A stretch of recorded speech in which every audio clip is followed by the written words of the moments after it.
Hi, இது Saturday morning எழுந்ததுலேருந்து இன்னைக்கு என்னடா சமைக்கிறதுன்னு ஒரே கன்ஃபியூஷன். ஏன்னா இன்னைக்கு ஸ்கூல் லீவ்ல, அதனால் எந்த பிளானுமே இல்லை. மைண்ட் அப்படியே பிளாங்காகவே இருந்துச்சு. சரி, பிளான்ஸ்க்கெலாம் கொஞ்சம் தண்ணி மாற்றி வச்சுட்டு இருந்தேன். டைம் வந்து 10 o'clock ஆகுது. சார் இப்போ தான் ப்ரஷ் பண்ணிகிட்டு இருக்காரு. இந்த பரட்டை மண்டையை மெயின்டைன் பண்ணுறதுக்குள்ளே நான் ஒரு வழி ஆகிடுறேன்.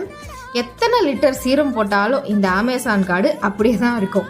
இதனாலேயே 365 நாளில் 300 நாள் கொண்டையை போட்டுட்டு தான் சுற்றிட்டு இருப்பேன். இதனால பார்க்குறவங்க எல்லாம் ஏமா எப்போ பார்த்தாலும் கொண்டையை போட்டுட்டு இருக்கேன்னு கேள்வி வேற கேட்குறாங்க. இதுக்கு ஏதாவது வழி இருந்தால் யாராவது சொல்லிட்டு போங்க.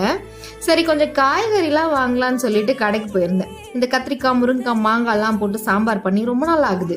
சரி, இன்னைக்கு பண்ணி சாப்பிடலான்னு சொல்லிட்டு எல்லாமே வாங்க போயிருந்தேன்.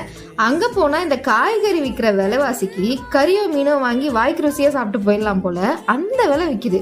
எதை தொட்டாலும் கிலோ 60, கிலோ 80ன்னு சொல்கிறாங்க.